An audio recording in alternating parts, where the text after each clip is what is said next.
Lord Sri Ramachandra, Ram Lala, the energy in the entire Bharat and beyond is moving very fast.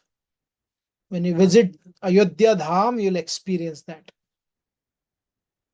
And therefore, in the Mahabharata, there is the concept of chakra. It is explained, Kala Chakram, Jagat Chakram, Yuga Chakram cha Keshava. Atma Yogena Bhagavan Parivartayate Anisham. What is it? That this Kala Chakra, Jagat Chakra, and Yuga Chakra, right? We divide Kala in many ways. And then there is Jagat Chakra, and then Yuga Chakra. It is a continuously moving, and therefore the Sanatan Dharma, whether it is time factor, whether it is Yagya Chakra, Evam Pravartitam Yagyam Nanuvartayati Yaha. In the Bhagavad Gita also Krishna explains. Right. Even someone like the historians, when they define three phases of human existence, the first phase is the phase of hunting stage. Second phase, they explain about the stage of agriculture. And third, they speak about the industrial stage. And they explain that till the wheel came into existence, right, the hunting stage, people had moved, but using their foot. But when the agriculture came, they conceived. In fact, you cannot conceive, it is not a reality of the creation. You cannot imagine anything which is not part of the creation. You simply discover. आप create नहीं करते हो, you only discover. So they discovered the wheel. And when they discovered the wheel, the movement became more coherent. Right? It became more coherent. And therefore, whether it is Yuga Chakra, Jagat Chakra, or for that matter, the Sudarshan Chakra, Sri Krishna Sudarshan Chakra, what does it denote? Sudarshana. Right? So therefore, this Kala Chakra, Rutu Chakra, Jagat Chakra, it is a universal reality. And that universal reality also exists within our own system only. And when we understand this principle very carefully, whether through common sense or certain experience or practicing certain sadhana, then what does it do? You start benefiting because of this chakra. So I will continue speaking eventually.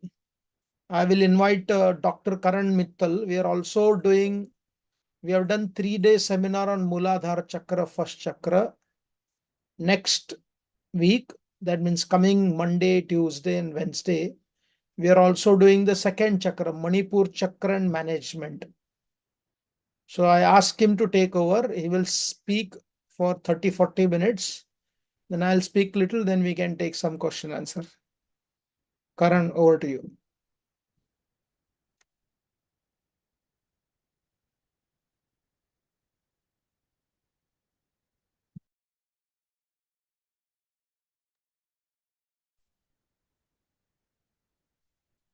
Priya Chaitanya Prabhu, can you unmute Karan?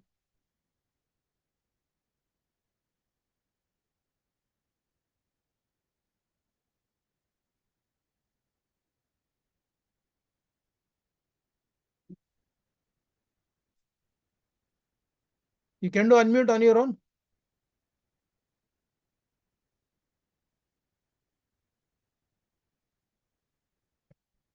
Priya Chaitanya को phone मारो. Priya Chaitanya को phone मारो.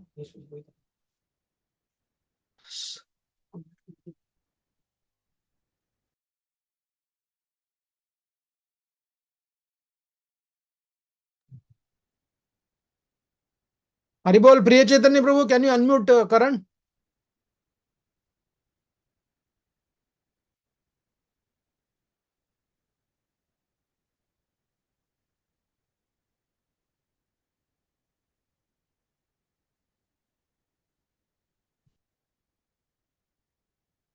So, meanwhile, we're trying to connect. Priya Chaitanya Prabhu, whoever is coordinating, please unmute Karan.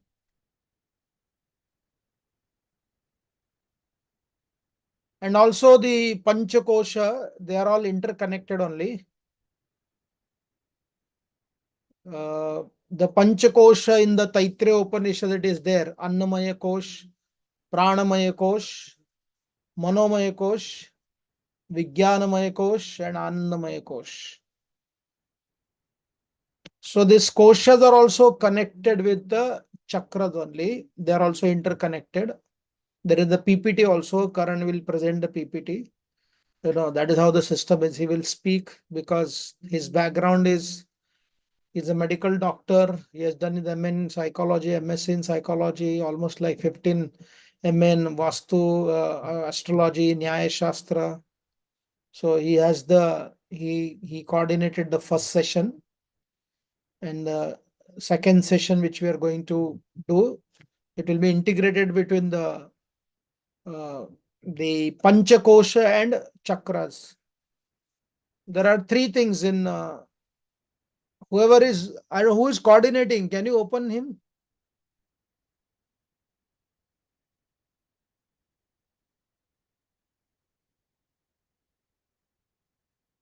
कौन coordinate कर रहा है?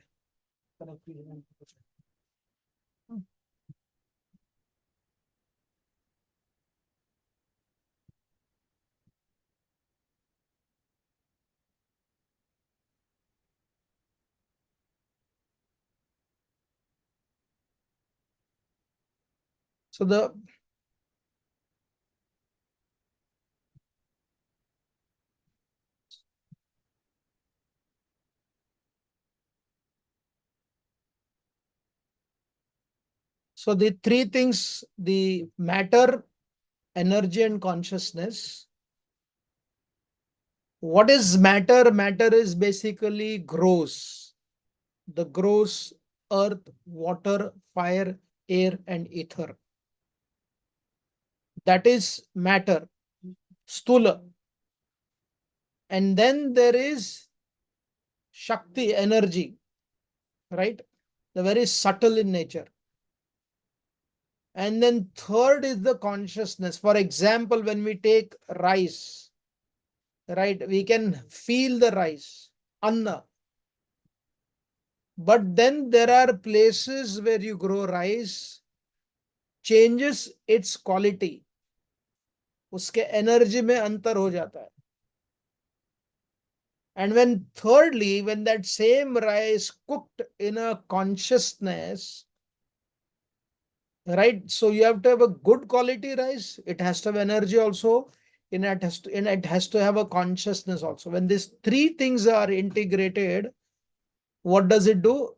It creates a proper movement of the different chakras within our body.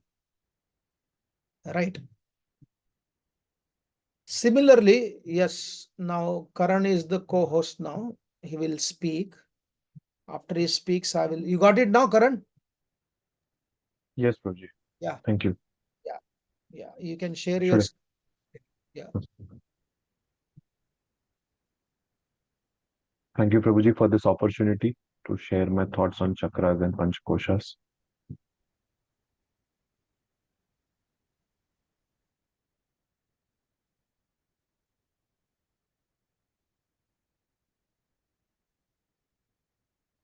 Yes. So, good evening, everyone. Namaste. Hare Krishna. Um, I would like to kind of, briefly get into the concepts of chakras and panch koshas, which our Rishis have given to us over the scriptural um, inheritance that we have got from our Rishis, and how they envisioned these concepts or got this channelized these concepts for the well-being of humanity, whether it is the physical well-being, spiritual well-being, material well-being, or whatever dimension that we are living in, we are striving for out of the four purusharthas, whichever purushartha we are kind of aiming for, how these concepts can be an integral part of our daily practices and help give an impetus to our practices. That's what is the aim of the next 30-35 minutes of this lecture. So I call these concepts of whether it's a Panch Kosha concept or whether it's the Sapta Chakra concept as the psycho-spiritual understanding of human body. Basically, we visualize human body either as the physical body, mostly as the physical body, and we kind of concentrate our practices all around the physical body, or we are trying to achieve a spiritual dimension through our sadhanas, etc. So these are the two things or the two extremes that we are actually striving for. But our rishis have said that our human body is way beyond physical body, and it's composed of many more dimensions which are beyond the gross dimension that we can see through our eyes. And so they envisioned the concept of the Panch Koshas, that is the five different layers of bodies. And within this five layers of the body, there is an integral concept of the seven chakras, which also strives for human well being. So most of the time, because of the westernization of these concepts, or probably the influence the West has on these concepts and how it came back to India, people consider that these concepts are very westernized and very recent concepts. And this is the question that I usually face, that the most of the books that we encounter nowadays in the market about these concepts are written by Western authors. So sometimes there is a kind of an understanding that these are the Western concepts. Probably it doesn't exist in our shastras, and probably over a period of time, these were modified by the Western people and kind of streamlined through their own thoughts. But that's not the so.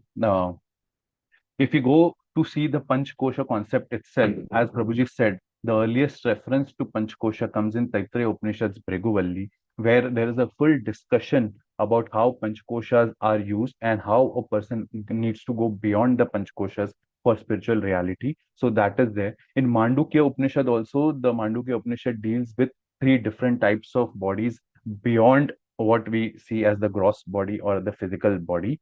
Apart from that, there are many Yoga Upanishads and many Puranas which have references to these bodies and how it can be used for our well-being and our development. And similarly, if you go to the concept of chakras, it's not a recent concept, or it's not a tantric, or it's not a yogic concept. It is found as in our Vedas as well. In Atharva Veda, there is the earliest reference to the first chakra of human body, that is the Muladhara chakra. So in Atharva Veda, in the Ganpati Atharva Shesha, it is said Muladhara Stitosi Nityam. That means the Ganpati is the lord of Muladhara chakra. So that is the earliest reference we get to Muladhara chakra or the concept of chakras in Vedas. So it goes like 5,000 to 10,000 years ago from today. Even in Puranas, there are many Puranas which refer to various chakras. Like in Brahman Purana, there is a mention of all the seven chakras of body in one of the stotras. Similarly, in Devi Purana, where Gayatri mantra is discussed in detail, there is a reference to many chakras. And in Bhagavatam, in the fourth canto, also, when Ma Sati leaves her body, there is a proper process that has been elaborated in one of the verses where she kind of concentrates her pranic energy first in the Nabhi chakra, then she brings it up to the heart, then to the throat, and then from between the eyebrows, that is the Ajna chakra, she leaves the body. So there is a indirect reference to the whole concept of chakras in one single verse of the fourth canto. So it's not that these concepts are new concepts or westernized concepts or kind of concepts that have been very recent in our shastras. It finds its mention right from Vedas up till Puranas, and then thereafter in many yogic and tantric scriptures. So let's come to the Panch Kosha concept in brief. So, beyond our physical body, beyond the gross body, the rishis have envisioned that there are other subtle bodies, there are other four subtle bodies which lie beyond the physical body that we can see. So, our physical body is basically the gross body which we can see with our eyes. Beyond this physical body, there are four bodies which are not actually visible through our eyes, but can be sensed or can be seen through various other siddhis that our rishis have envisioned. So basically, the word kosha basically means a sheath or a covering. So first, there is the annamay kosha, that is the physical body, because this kosha is basically made up of the food we eat on day-to-day basis. That's why the word is annamay kosha. Beyond annamay kosha, the next level beyond annamay kosha is the pranamay kosha. So pranamay kosha, pran is basically an energy that kind of helps us function. So suppose my body is made up of my limbs, my organs, everything. If I want to move this hand, So this is the Annamaya Kosha. But the energy to move this hand comes from the Pranamaya Kosha. Of course, Pranamaya Kosha is also in modern terms the aura, the bioelectromagnetic field around your body, the etheric double. So there are many words that are equivalent to Pranamaya Kosha. But this is basically a system made up of complex nadis and chakras, which is uh, a kind of transporting the pranic energy all throughout your body. So simply to say, it is like a network of transport of pranic energy all throughout your body. And because this network kind of circulates all around your physical body, it creates a bioelectromagnetic field around your body, which clairvoyant people can see. Different photographic instruments can probably measure. So that is the pranamaya kosha. The third layer that comes after pranamaya kosha is the manomaya kosha, that is the seat of desires and emotions. So it's basically all the emotions that you experience: anger, happiness, sadness, jealousy. All these emotions are encapsulated in the Manomaya Kosha. Beyond the Manomaya Kosha, as we go from the Annamaya Kosha to the Anandamaya Kosha, the energy starts becoming more subtle. So it's possible, it's easily possible to see the Annamaya Kosha through our eyes. But as you move beyond the Annamaya Kosha to the subtler dimensions, then it becomes more and more difficult to kind of see the different koshas right up to the Anandamaya Kosha. So you require some special skills or some special siddhis to kind of see these koshas which are beyond the Annamaya Kosha. So there are people who can see the Pranamaya Kosha. There are people who can sense the Pranamaya Kosha. So it's a different dimension. So it requires special skills to kind of channelize or see those dimensions. Then comes the Vijnanmaya Kosha. Vijnanmaya Kosha, as the word suggests, it's all about knowledge. It's all about your thoughts. So whether you're thinking something about your education, thinking something about your profession, thinking something about the people around you, every thought that you have is kind of concentrated in Vijnanmaya Kosha. And the last kosha is the Anandamaya Kosha, that is the kosha of bliss. Once the person kind of transcends the first four koshas, he kind of arrives in the Anandamaya Kosha, that is the spiritual happiness that a person experiences in deep states of meditation, japa, spiritual practices. That is the kosha which kind of gives you the bliss. So basically, if I want to move my hand, the hand itself is the Annamaya Kosha. The energy to move my hand is the pranamaya kosha. The desire or the emotion that tells me to move my hand is the manomaya kosha. The reason for which I want to move my hand, probably picking up a book or my mobile or anything of that sort, is vijnanmaya kosha. And the bliss that I'll achieve by picking up that book or a mobile comes from the anandamaya kosha. Now we usually kind of, when we learn or study about these koshas, we learn these koshas very separately. But these koshas are not separate. They are kind of intermingled or intertwined with each other. And every kosha has an influence on the other four koshas.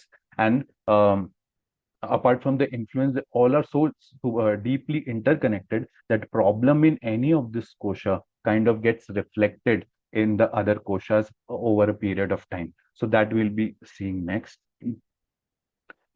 So this is the Panch Kosha and the Chakra well-being model, basically, and how these koshas or these pranic energies or these chakras influence us in our day-to-day living. This is the model of that is envisioned in our shastras.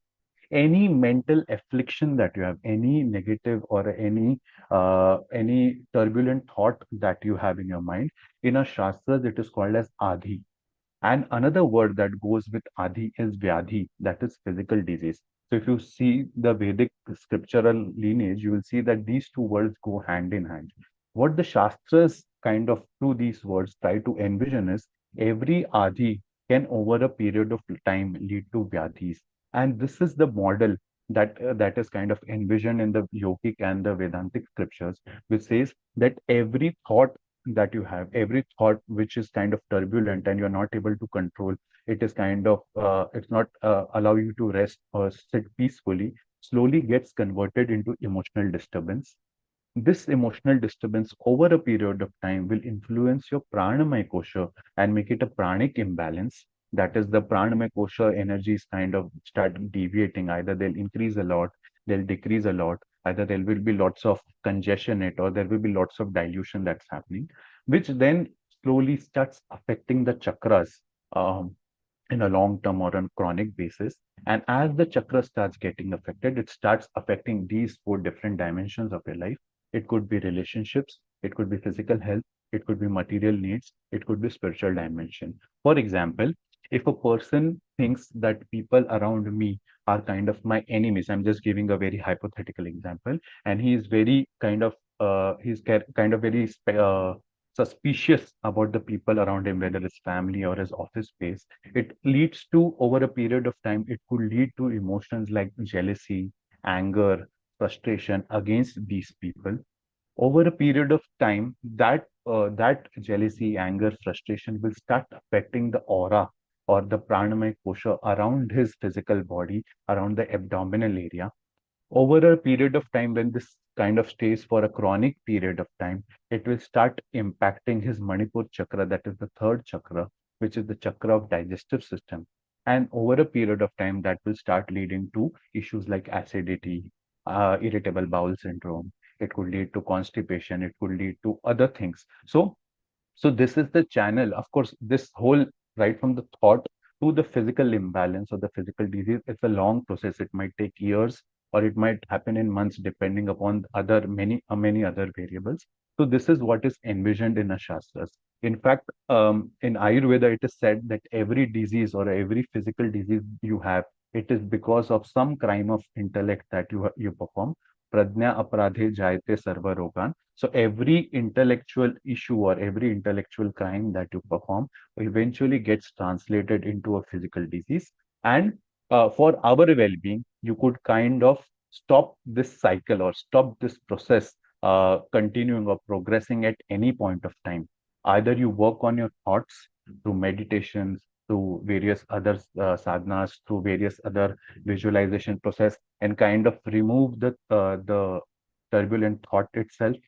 You work through psychotherapies, emotional regulation, all that stuff, and you kind of work on your jealousy, anger, frustration, all these emotions through various healing modalities, pranayam, etc. Whether it is Reiki, pranic healing, all that stuff. You can work on the pranas and chakras, and in turn, you affect the four final dimensions that kind of define your well-being in day-to-day living. That is relationships, physical health, material needs, spiritual dimension. So even spiritually, in our yogic scriptures, it is said that balance of these chakras and panch kosha is also important for your spiritual realization, because sometimes a person sits to do some sadhana or to japa or some meditation, and every time a particular type of thought kind of troubles him, whether it's a sexual thought, whether it is a thought about money, whether it's thought about jealousy. So it kind of indicates that there is an imbalance in that particular chakra or the kosha, around which the thought is encircling, and kind of working on that chakra or kosha, probably directly or through some meditation or through some healing modality, might help him sustain or progress in his spiritual reality as well. So so that is how it kind of affects the spiritual dimension. In fact, the lower three chakras, will come to chakras.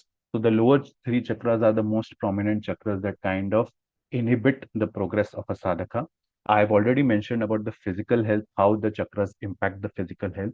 It also affects the spiritual dimension that I've mentioned. It also affects the way which you deal with the world outside, the relationships. So like if a person is too jealous or too anger prone, it will automatically start affecting his relationships. So we were talking about this person who's jealous or suspicious of people around him. So automatically, when he's trying to deal with the his colleagues or his family, he will operate from this notion of jealousy, or this kind of belief that people are jealous of him, or people are kind of are against him. So it will, over a period of time, start affecting his relationships and material needs as well.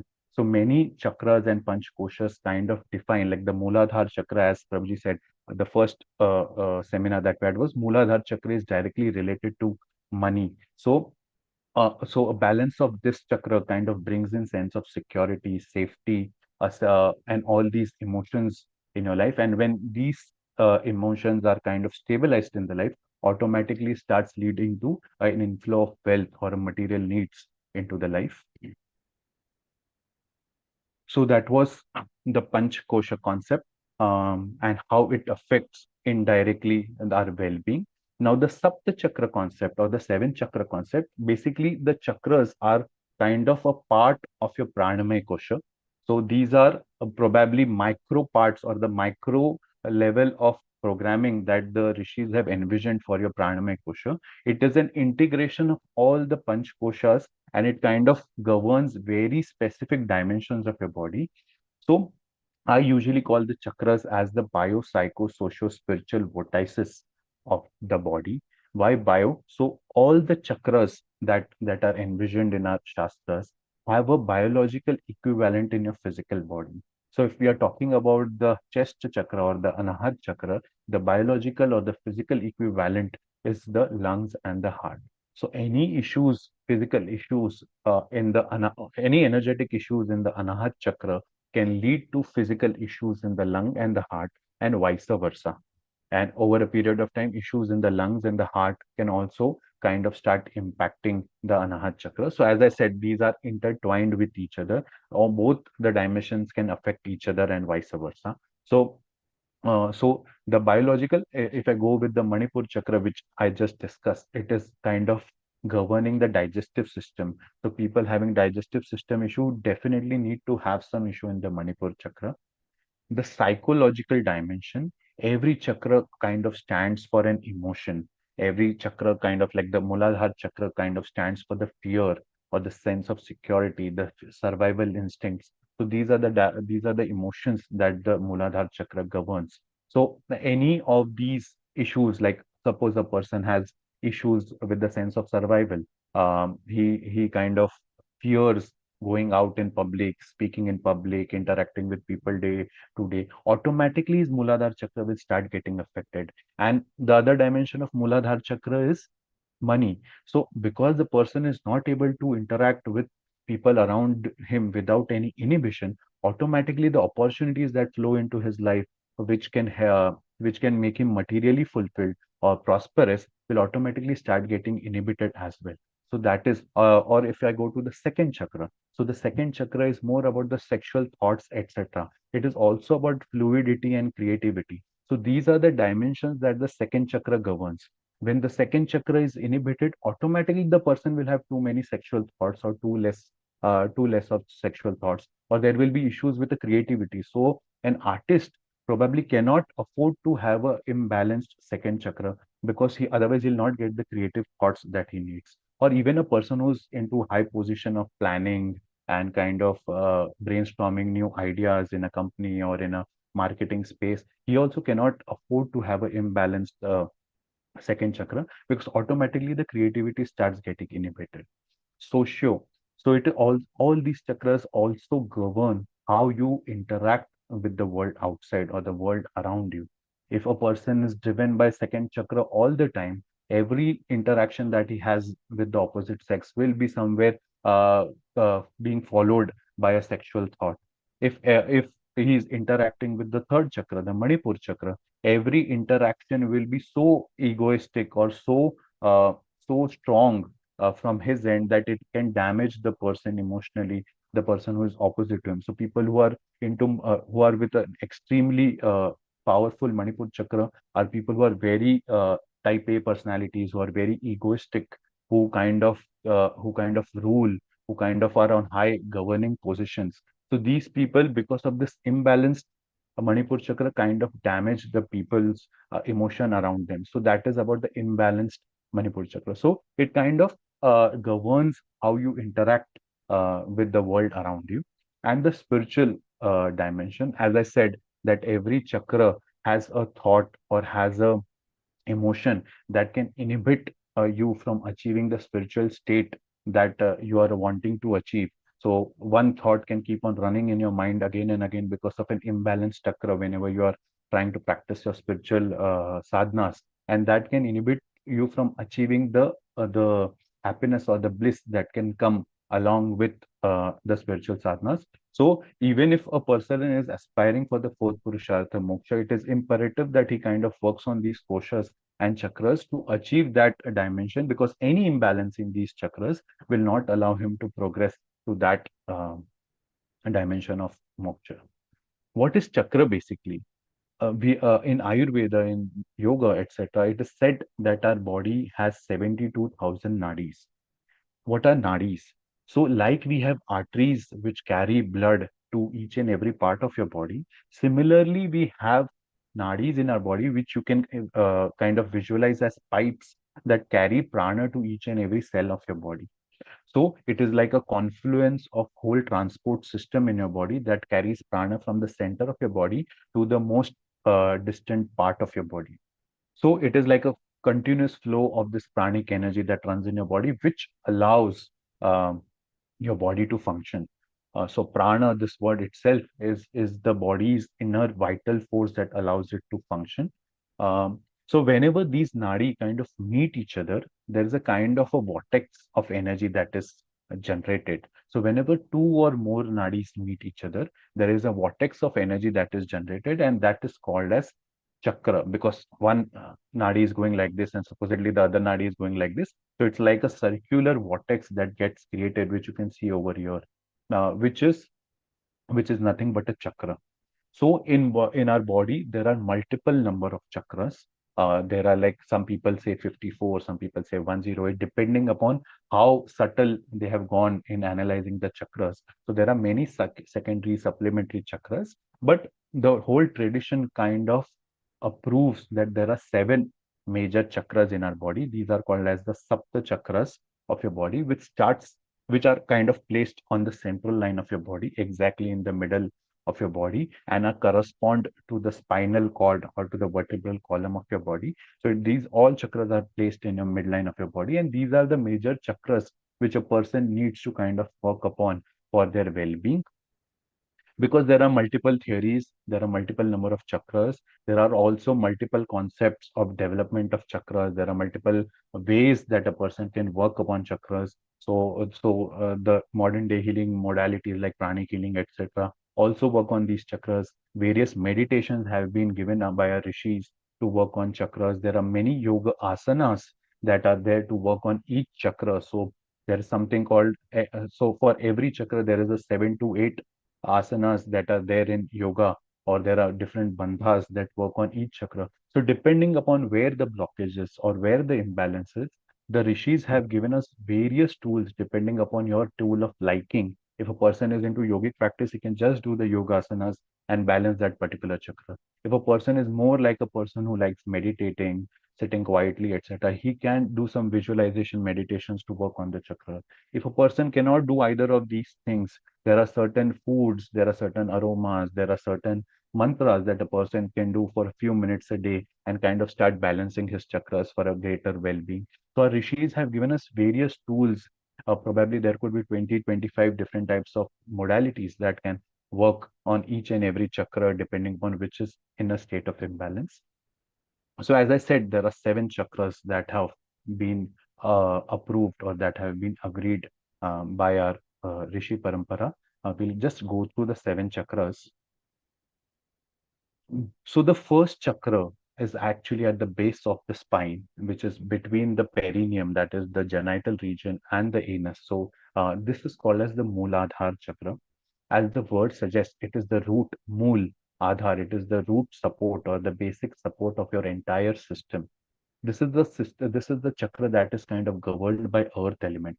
So every structural component in your body kind of gets its earth element or kind of gets its structural integrity from the Mooladhara chakra.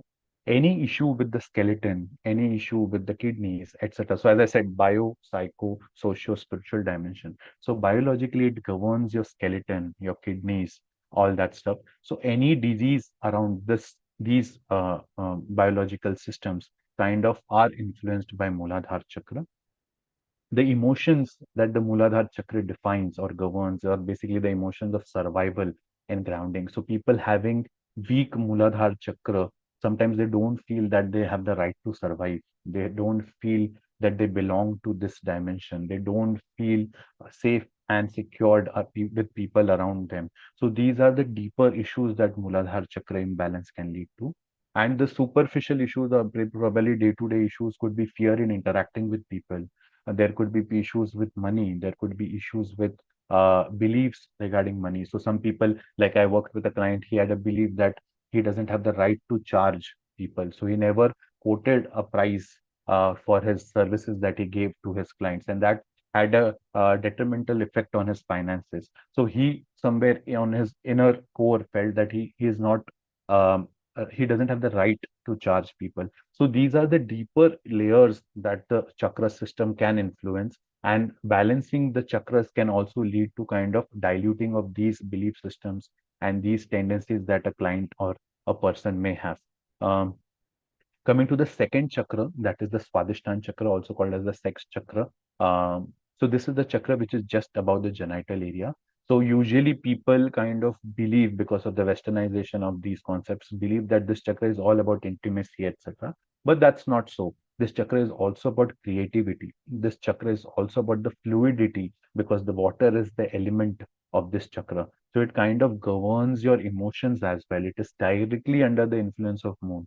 So your emotions, your fluidity, your creativity is under the influence of these chakras. So people who kind of get overwhelmed with emotions, even the smallest of things, have somewhere an imbalance of this chakra. So working on this chakra kind of helps them regulate their emotions in a much better format.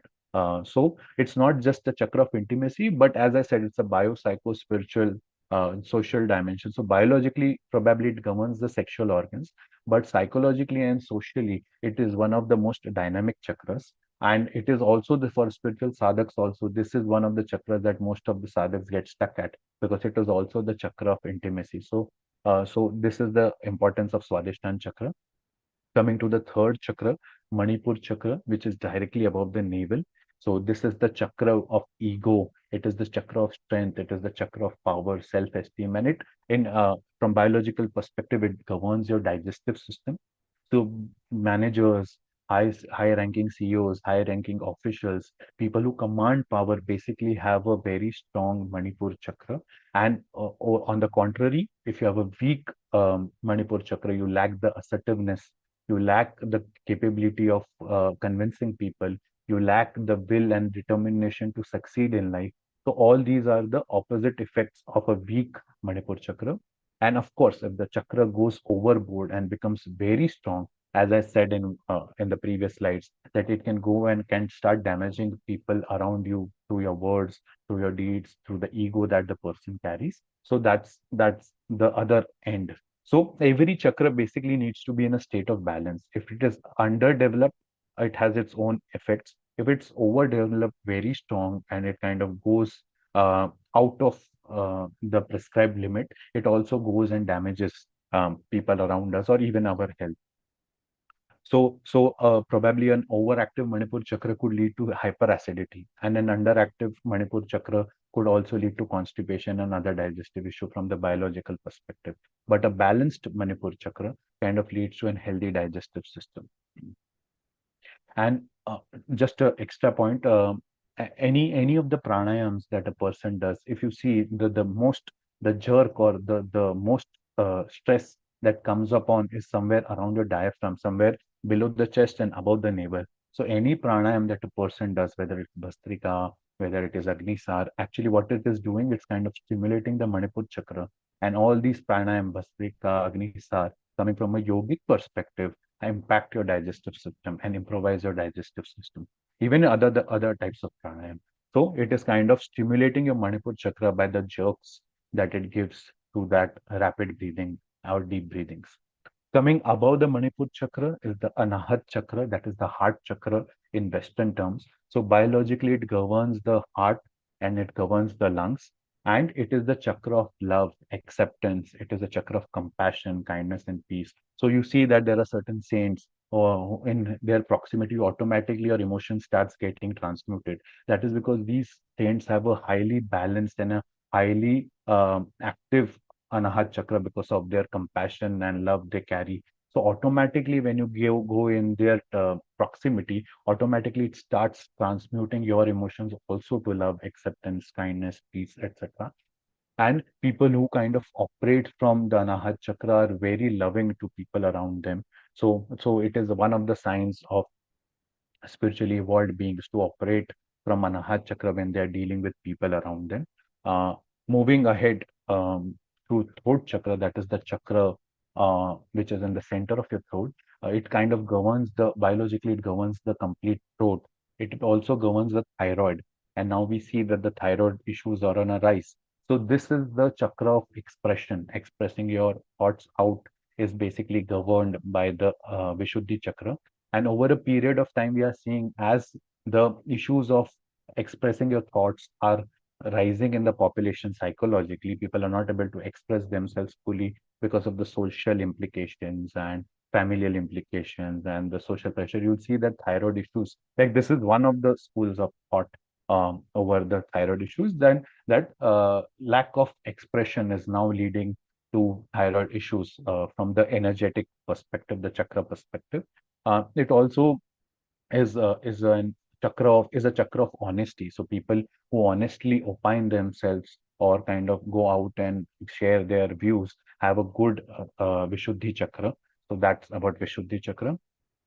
Moving ahead, the third chakra is the Ajna chakra, or the third eye chakra called as in the English model. It is actually between the eyebrows. As I said, in Bhagavatam, there's a clear mention of Ajna chakra that is between the two eyebrows in the fourth canto when Masati leaves the body. So there are two, three chakras that are mentioned over there. So this is the chakra basically of higher planning. It is the chakra of visualization. It is the chakra of imagination. So people who are very good brainstormers, who kind of have novel ideas, who do researches, who have a tendency to kind of foresee problems and plan accordingly. These people have highly developed Ajna chakras. And when Ajna chakra is really properly balanced, these people are able to see different dimensions as well. They are also able to understand the thoughts, emotions of the person around them or the person opposite to them. So these people kind of foresee problems, they foresee emotions, they foresee people's thoughts intuitively, and they're able to plan accordingly. They are able to understand what the person is going through, and automatically they'll change their interaction with the person around them. So it's a higher version or a higher level of clairvoyance or intuition that these chakra, the third eye chakra governs. Of course, from biological perspective, this chakra also stands for the brain. It also stands for the eyes. It also stands for the pituitary gland. So any of the issues surrounding these physical organs are somewhere also influenced by the Ajna chakra.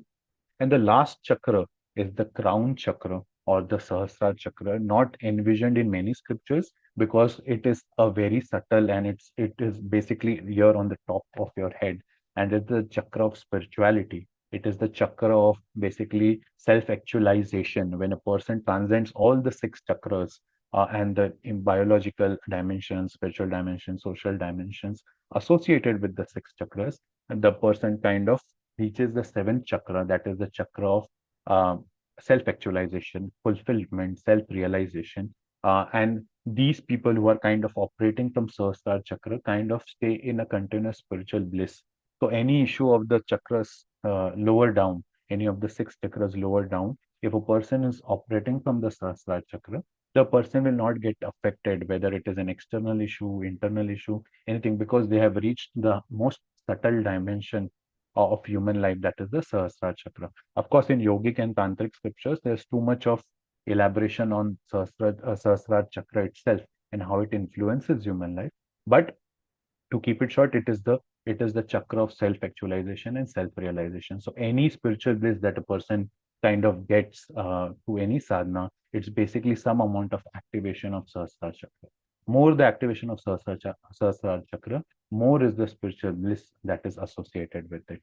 So the Panch Kosha concept is basically a huge set, and so the Sapta chakra or the seven chakra concept kind of puts it to a micro level, kind of governing each chakra and its influence on the emotion, its influence on the physical dimension, influence on the spiritual dimension. So the Panchkosha concept gives us a broad outline of how the Adi gets converted to Vyadhi.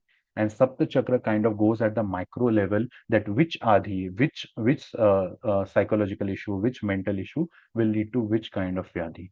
So that's how the Rishis have envisioned. So to understand the well-being model, Panch Kosha is the beginning, and to start working on the well-being model, it's the Sapta Chakra that gives us the practical tools on how to work over it. So yes, thank you. So this was from my end, Govind Prabhuji. Yes, thank you, Karan, Dr. Karanji, for presenting. And I'll just add few points. Some people may ask this question that what is the need of all these things? Once we take to the path of pure spirituality, then there is no need for practicing anything. But for your information, just like we go to the doctor, whether you're an ordinary child being born in some ordinary place or some great spiritual personality. Recently, somebody made this point sarcastically, ill informed. Oh, you build a Ram temple, but when the people who are sick from the Ram temple, they go to the hospital. So, Sanatan Dharma was never against hospital or Vaidyashala. They were easily able to integrate between the doctor and the spiritualist. उनका कोई हट नहीं था. And therefore, just like we go to the doctor, previously our connection to Prakriti was very pure. We would see the sunrise, we would see the full moon, we would see the sky, we would see the stars, we would walk. Every home was basically smeared with the nice, fragrant, fresh cow dung. You would walk on it, you would just pluck flowers. So all the Panch Koshas were naturally impacting our existence. But unfortunately, now our life is so disconnected to these realities. Basically, we walk like a dead matter, right? From the energy point of view, there is no prana only. And when that prana is not there, when you artificially take shelter of God, thinking that He will take care of everything, this is one of the greatest myth, right? In the 5th chapter of the Bhagavad Gita, Sri Krishna is telling Arjun that nadatte kasyat papam nadatte sukritim vibhu. Jnanam avritta ajnanam tena muyyanti jantava. What does he say? He says that the the omnipresent God does not involve himself in the sinful or virtuous. Oh, wait a minute. I'm not visible.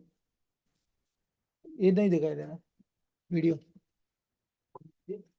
हाँ, video is not there. अपने of क्या video.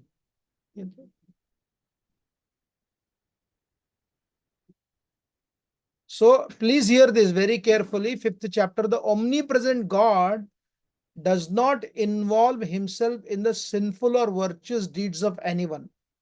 The living entities are deluded because their inner knowledge is covered by ignorance. Right?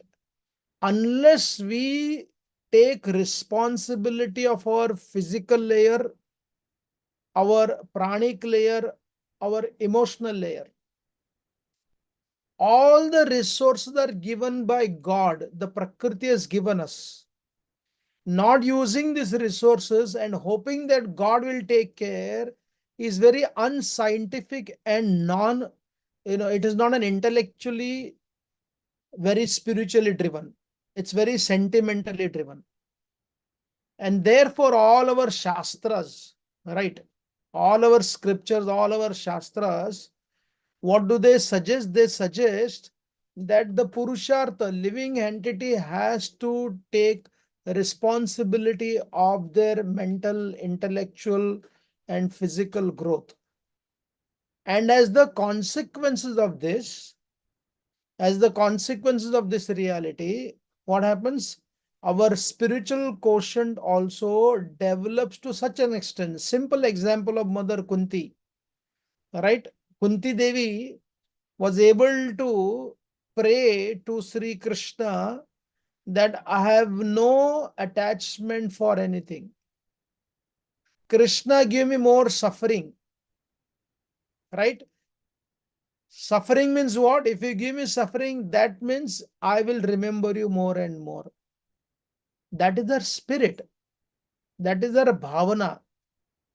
But what is her strategy? Her strategy that you have to see in the Mahabharata, where she basically, from the very beginning, how she gave birth to her children, right?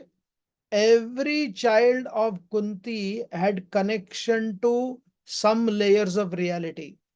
Yudhishthira Maharaj represented Dharma. Arjuna represented Artha. Bhima represented Kama. Nakula, Sahadeva in one sense represented moksha because you don't see them doing much activities. And all these five brothers were integrated by Draupadi. Right? उनको साथ में लाने की क्षमता द्रौपदी में थी. That is how they invoked different devatas. And after invoking all these devatas, what happened?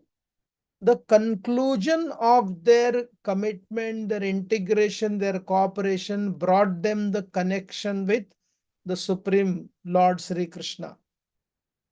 You don't see Pandavas meeting Krishna in the beginning. Only when Arjuna was about to shoot the arrows, then he saw Krishna coming. He knew him.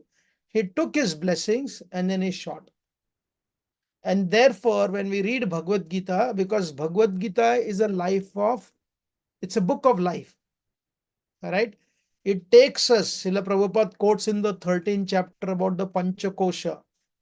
In many purports, he quotes about the chakras. Previously, as I said, they were unconsciously available to us. Right? Now we have to consciously desire them and work for them.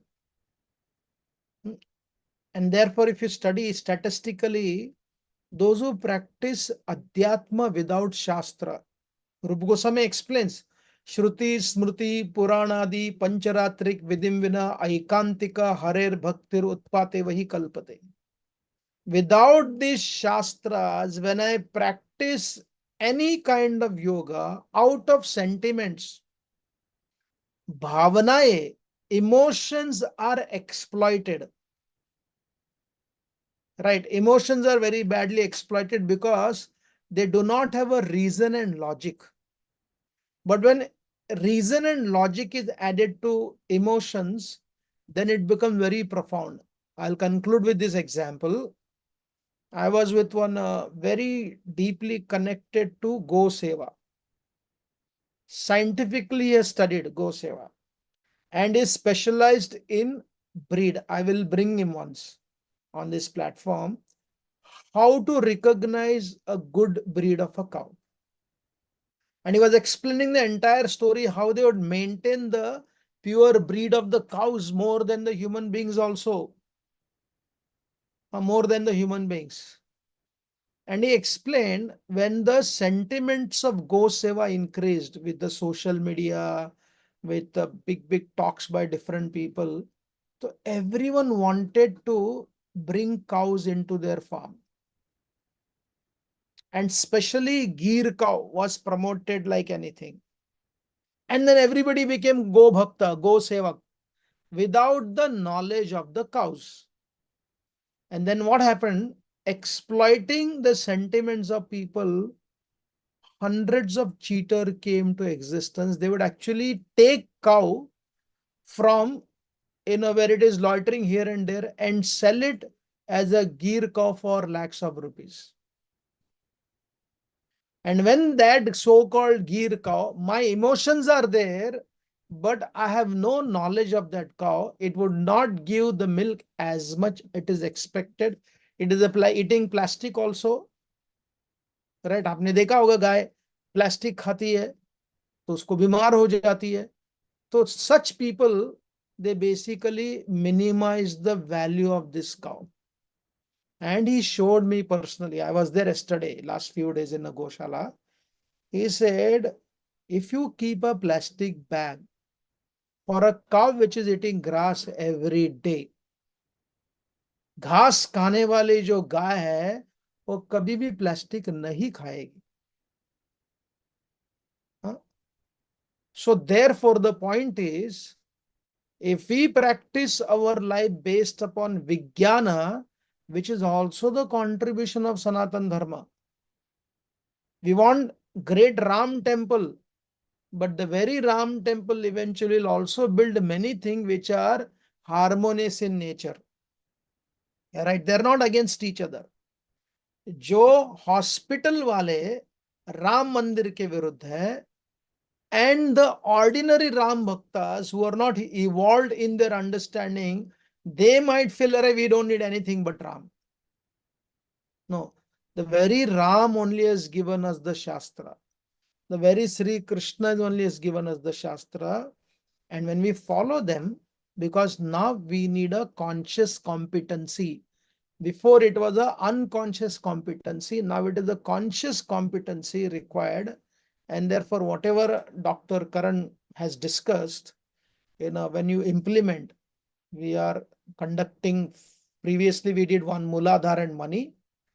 And next from 12th, 13th, 14th, we are conducting Manipur Chakra and management. So I'll stop here. If you have any questions and comments, you can ask me or Karan. Thank you.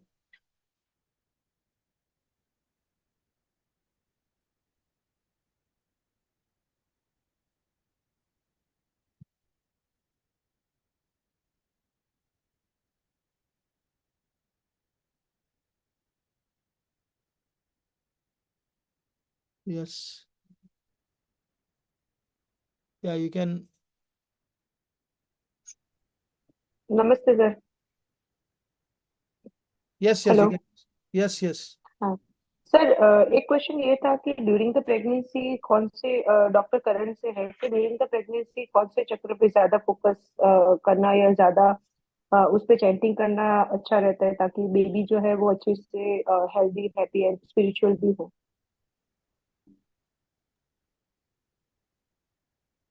There is no clear like which of the chakras you need to work. It's more about balancing the seven chakras. So whatever consciousness a particular chakra, it's a deeper concept of chakra and pregnancy.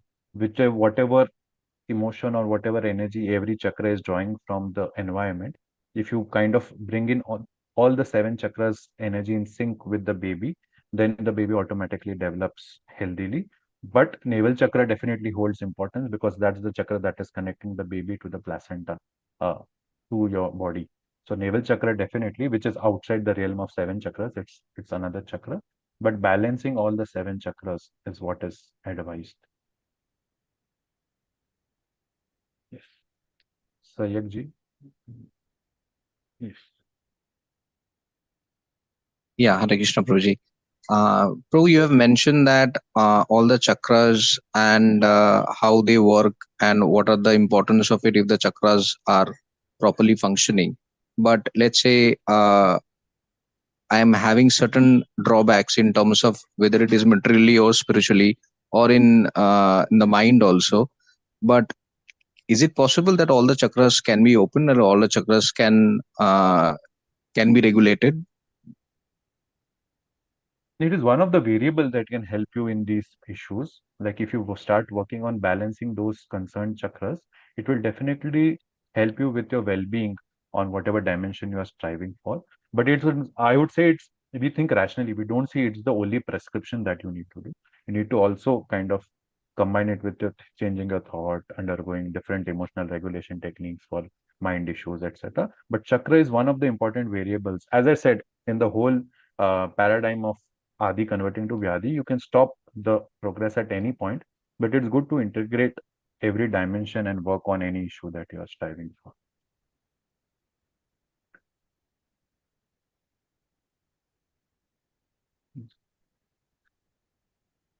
Prabhuji, would you like to add? No, right. I will add if there is need. Next question, somebody has Samsung SM.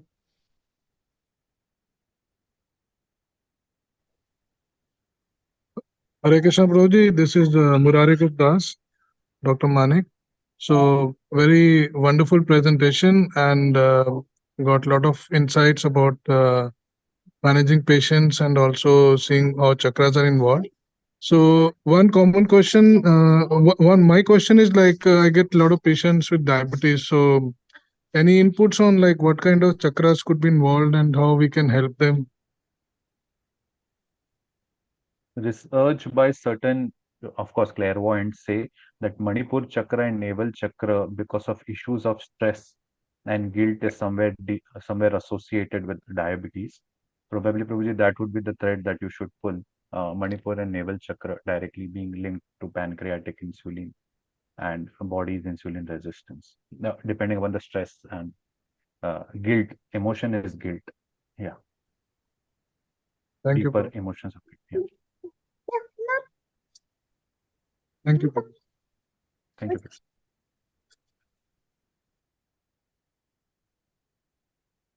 I think we're done to questions. Any other question? Yeah, thank you. Thank you for your kind attention. We'll share you the poster for the next 3-day seminar on chakra, the Manipur chakra and management.